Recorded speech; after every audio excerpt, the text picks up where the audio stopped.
Hello and welcome to my course, Learn Python the Hard Way. I'm going to tell you right now that this class is actually easy. Learning to code is not necessarily easy. It takes work. You actually have to put in the work if you want to get ahead. But in my class, all you got to do is do what I tell you, do each exercise in order, and really work at it and work to try to understand it and work to do all the study drills and understand the common student questions and all that stuff, and you will learn to code. It's actually very easy. But I'm going to give you a few tips that will help you get through the course and make your life just a little easier. Tip number 1. Practice every day. I know you're saying, I don't have 2 hours every day to practice. Okay, well, you do, however, probably have 15 minutes here, 20 minutes there, 30 minutes at this point, 30 minutes at that point. You can do drills, memorizing things while you take the bus, or you can record things you're supposed to remember and put them into your iPod and play them while you drive. There's all sorts of ways for you to practice what you're trying to learn every day. This is how I get good at so many things I do. I learned to play guitar this way. I learned to write this way. I learned to code this way. I learned all sorts of things this way. I've even taught myself to paint and draw recently doing this. Practice every day if you want to get good at it. But a good solid 2 hours where you sit down and you just do it before you go to sleep or when you wake up or at some point when you're nice and relaxed will definitely be the most optimal way to learn to code.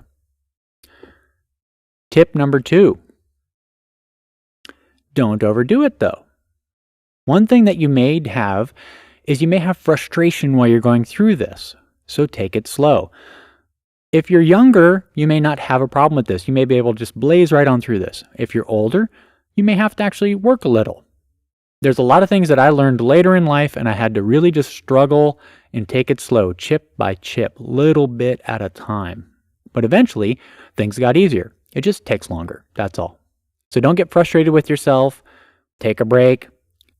If you start doing something you don't understand it and you're going crazy, take a break. Go do something else. Usually, if you study things before you go to sleep, then when you wake up, sometimes you have the answer. It's an interesting trick. So breaks, rest, and sleep will help you learn things. Tip number 3. It's all right to be totally lost at first. Programming is a lot like learning any other language, human language or not. At first, if you were trying to learn, say, French and you didn't speak French or Japanese, you would be completely lost if you were like trying to learn it.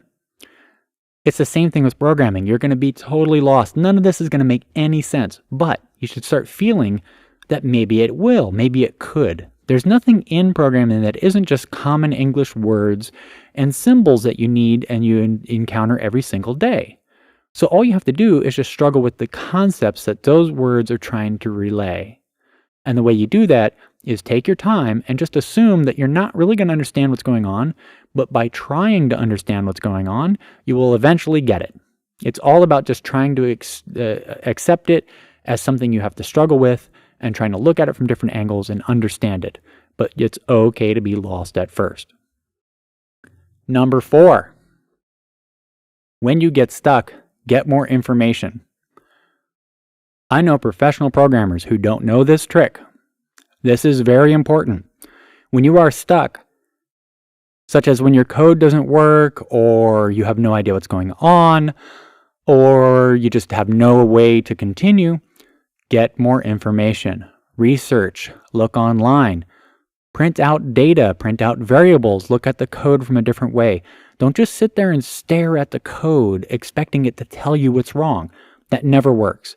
If you want to solve problems, if you get stuck, you have to find more information to get yourself unstuck, and that can come from either an external source or from looking at things in a different way.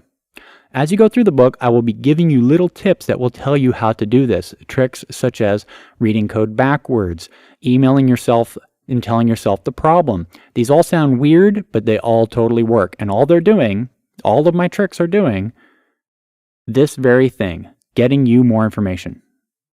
And my final tip, number 5, try to solve all of the problems you run into yourself. a common thread among good programmers who learn to code and bad programmers who never do is the good programmers are almost stubbornly trying to solve things themselves. Now, this can get them into trouble later because they try to solve things themselves that would be way easier to solve if they just asked for some help. But in the beginning, you need to learn this self-reliance and learn to solve things on your own first.